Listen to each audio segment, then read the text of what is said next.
이건 경고가 아닙니다. 현실이에요. 2025년에 마이크로소프트가 10,000명을 해고했고 그중 40%가 개발자였습니다.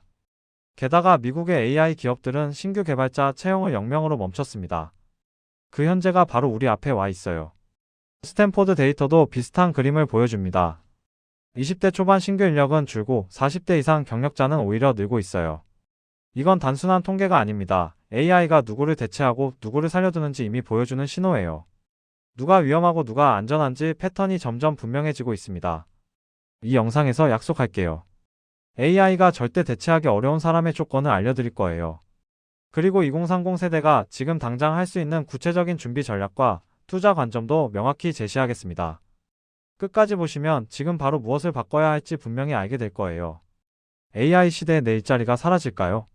많은 분들이 속으로 그렇게 묻고 계실 거예요. 한 교수님이 이미 젊은 세대의 경력 시작 기회가 사라지고 있다고 말했을 때 느껴지는 공허함, 당황스러움, 불안.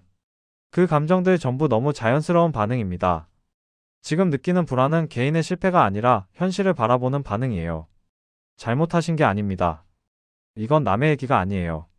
미국 빅테크의 대규모 해고 뉴스와 판교 게임 업계가 올해부터 신입 개발자를 거의 뽑지 않는다는 소식. 이 모두 같은 흐름의 징후입니다. 이런 연쇄적 변화가 우리 세대의 기회를 갉아먹고 있다는 느낌. 충분히 타당한 느낌입니다. 이때의 불안은 단순한 공포가 아니라 실제로 닥친 현실을 확인하는 순간이에요. 몇 년 전 국비 지원 6개월 코딩으로 개발자로 전환하신 문과 출신 분들 많이 계시죠. 큰 희망을 안고 뛰어드셨는데 아이러니하게도 그분들이 먼저 해고되는 모습도 보였습니다.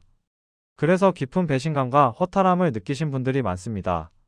스스로를 탓하시는 경우가 많은데 그건 개인의 잘못이 아니라 구조적 흐름의 결과입니다. 그래서 방향을 바꿔 제안드립니다. 직업 이름을 줄줄이 나열하며 안심과 공포를 반복하기보다 먼저 어떤 사람, 어떤 일의 성격이 먼저 AI에 대체되는지 그 구조를 이해해야 합니다. 구조를 보면 개인 탓으로 돌리지 않아도 되는 이유가 보입니다. 다음 대책의 실마리도 함께 보입니다. 당신이 잘못된 게 아니라는 걸 확인하면서 우리가 어디에 집중해야 할지 같이 질문해 보려 합니다. 판교의 한 게임사 채용 담당자가 면접실에서 한마디를 던진 적이 있습니다. 그 정도는 AI가 한다. 반복적인 코딩이나 간단한 고객 응대처럼 원래 신입이 맡던 기본 업무가 이미 내부 시스템과 도구로 처리되는 장면을 말하는 거죠. 이 말은 단순한 해고를 넘어서 신규 채용을 줄이고 기존 경력자만 더 일하게 만드는 신입의 입구를 막는 구조를 상징적으로 보여줍니다. 왜 그런 일이 벌어졌나 보면 기술 발전과 채용 패턴이 맞물린 결과입니다. 스탠포드 논문은 미국에서 22에서 25세 신규 채용이 급감하는 반면 40대 이상 일자리는 늘어났다고 보여주고 이는 단발적 현상이 아니라 채용 구조의 변화라는 신호입니다. 기업 사례도 이를 뒷받침합니다. 마이크로소프트는 내부 코드의 약 40%를 AI가 작성한다고 밝혔고 2025년 대규모 해고 때 개발자가 해고자 중 약 40%를 차지했습니다. 또 여러 AI 기업은 신규 개발자 채용을 0명으로 낮추는 흐름도 보이고 있습니다. 기술적으로도 변화를 체감할 수 있습니다.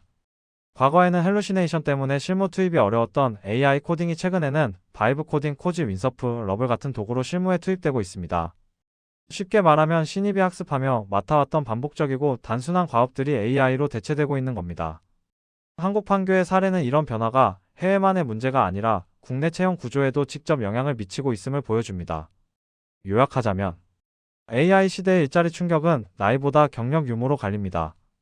AI는 단순 해고를 만드는 게 아니라 신규 채용을 막아 경력자만 더 일하게 만드는 구조를 만들고 있습니다.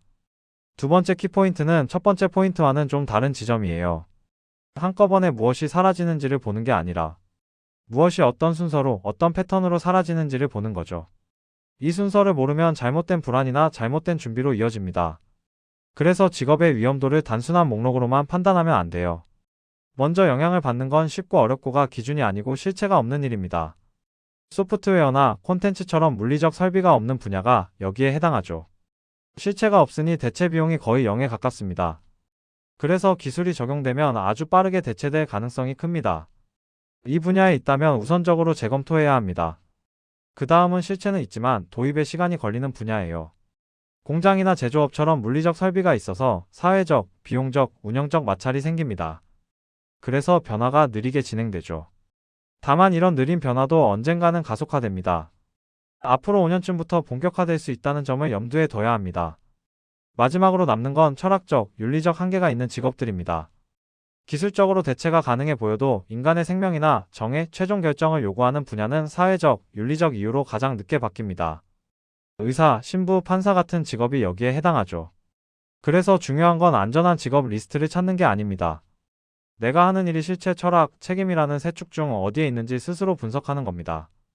이 세 축으로 위치를 파악하면 더 현실적인 준비를 할 수 있습니다. 직업을 성격별로 재배치하는 것이 생존 전략의 핵심이에요. 지금은 슈퍼스타 경제입니다. 그래서 무엇을 하느냐보다 얼마나 잘하느냐가 더 중요합니다. 중간 수준의 일은 대부분 AI가 처리하고 소수의 상위 가치자가 많은 보상을 가져갑니다. 경쟁력을 상위로 끌어올리지 못하면 보상이 크게 줄어듭니다. 100만 명에게 코딩을 가르쳐도 상위 10%만 살아남는다는 이야기는 단순히 기술을 배우는 것만으론 부족하다는 걸 보여줍니다. 그 기술로 상위에 들 수 있는지 기회비용을 고려해 냉정히 따져봐야 합니다.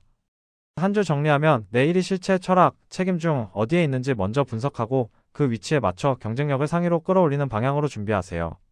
세 번째 키포인트 결론부터 말하자면 이렇습니다. AI가 절대 대체하기 어려운 사람은 AI보다 싸거나 빠른 사람이 아닙니다. 자신이 제일 잘할 수 있는 것을 찾아 깊게 파는 사람입니다. 한 문장 요약하자면 자기만의 깊이가 남는다는 말입니다. 한국 사회의 특성도 한몫합니다. 똑똑하고 성실해서 하기 싫어도 중간 정도는 해내는 문화가 있죠. 과거에는 이게 장점이었을 수 있습니다. 그런데 인공지능이 중간 역할을 맡는 시대가 되면 오히려 위험해집니다. 결국 중간을 유지하는 능력은 AI가 더 효율적으로 대체해버리기 때문입니다. 구조적 원인도 분명합니다. 학교, 학원, 성적이라는 환경에서 자란 아이들은 몇 가지 목표를 반복해서 쫓습니다. 의료인, 유튜버 같은 익숙한 선택지를 계속 보게 되는 시기입니다. 현실에서는 40대의 대기업을 나와 치킨집을 열고서야 내가 정말 원했던 건 뭘까를 묻는 일이 빈번합니다. 이런 경로는 개인의 깊은 전문성 개발을 막습니다. 그 결과 AI와의 경쟁에서 불리해지는 겁니다. 그래서 지금 요구되는 전략은 분명합니다. 더 싸거나 빠른 쪽이 되려 하지 마십시오. 대신 자신만이 할 수 있고 잘할 수 있는 것을 찾아 깊게 파는 것입니다. 이게 기술 변화 속에서도 대체되기 어려운 차별화의 핵심입니다. 마지막으로 이 세 번째 키포인트는 앞에 1번과 2번을 한 단계 위에서 묶어주는 역할을 합니다. 세 키포인트를 관통하는 공통 패턴은 문제 제기입니다. 구조적 원인 분석입니다. 명확한 행동 메시지의 흐름입니다. 이 흐름을 바탕으로 다음에는 누구나 제일 잘하는 것을 찾아 깊게 파고들 수 있도록 실제 적용 가능한 프레임워크와 구체적 전략으로 넘어가겠습니다. 첫 번째 축은 AI 경험입니다. 요즘 경쟁은 더 이상 사람 대 기계의 싸움이 아니에요. AI를 더 잘 쓰는 사람과 덜 쓰는 사람의 싸움에 가깝습니다. 그래서 첫째, 경쟁 구도를 아예 이렇게 바꿔서 보는 게 중요합니다. 나는 AI를 얼마나 잘 쓰는 쪽에 서 있지? 를 계속 점검하는 거죠. 둘째, 자전거를 배울 때처럼 생각해야 합니다. 처음부터 쉬운 것만 고르지 말고 조금 벅차 보이더라도 최신이면서 어려운 AI 도구들을 직접 써보면서 넘어지고 다시 고쳐 쓰고 그러면서 숙련도를 쌓아가야 합니다. 셋째, 그냥 글만 읽고 영상만 보는 걸로 끝내지 말고 복잡한 사무 자동화, 바이브 코딩, 짧은 만화나 단편 영화 제작 같은 것들을 직접 한 번씩은 시도해보는 게 좋습니다. 실패가 나와도 괜찮습니다. 그 실패를 계속 고쳐 나가는 과정 자체가 AI 시대에 살아남는 실전 경험이 되니까요. 두 번째 축은 돈과 시간 버퍼입니다. 지금은 데이터 센터에 돈이 쏟아지고 AI 관련 투자와 잠재적인 버블 이야기가 계속 나오고 있죠. 이런 흐름을 그냥 뉴스로만 보는 게 아니라 시장이 이렇게 움직이고 있구나 하고 인지하는 게 먼저입니다. 그 다음에는 기술 변화에 적응할 1년에서 3년 정도의 선택지를 내가 스스로 만들 수 있어야 합니다. 그래서 둘째, 1년에서 3년을 버틸 수 있는 재무 전략을 미리 세워두는 게 중요합니다. 특히 3040대라면 더 그렇습니다. 갑자기 일이 바뀌거나 잠깐 직무를 조정해야 하는 순간이 왔을 때 투자나 저축을 통해서 1년에서 3년 정도의 갭을 버틸 수 있는 여유 자금을 마련해 두는 게 정말 중요합니다. 이 버퍼가 있어야 기술 변화에 끌려가는 사람이 아니라 준비하면서 올라탈 수 있는 사람이 되거든요. 교통사고 확률은 낮아도 한 번 나면 치명적이니 안전벨트를 매듯 우리도 유토피아를 기대하되 디스토피아에 대비해 준비해 두셨으면 좋겠습니다. 불행이 자주 오지 않는다고 대비를 포기하면 한 번의 사건이 모든 걸 바꿀 수 있습니다. 그래서 플랜 B, C, D를 마련해 두는 게 가장 보수적이고 합리적인 선택이라고 저는 추천드립니다. 오늘의 선택이 내일의 리스크를 줄이는 작은 안전장치라는 점 잊지 말아주세요. 가볍게 등을 밀어드리는 마음으로 차분히 대비를 쌓아가 보셨으면 좋겠습니다.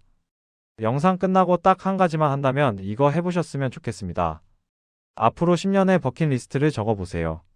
그 리스트를 바탕으로 오늘부터 직접 AI를 써보며 나만의 대체불가 전략과 투자 여유자금 계획을 구체화해 보시길 추천드립니다. 한 가지씩 실천하는 것이 플랜을 현실로 만드는 첫걸음입니다. 지금 바로 시작해 보세요.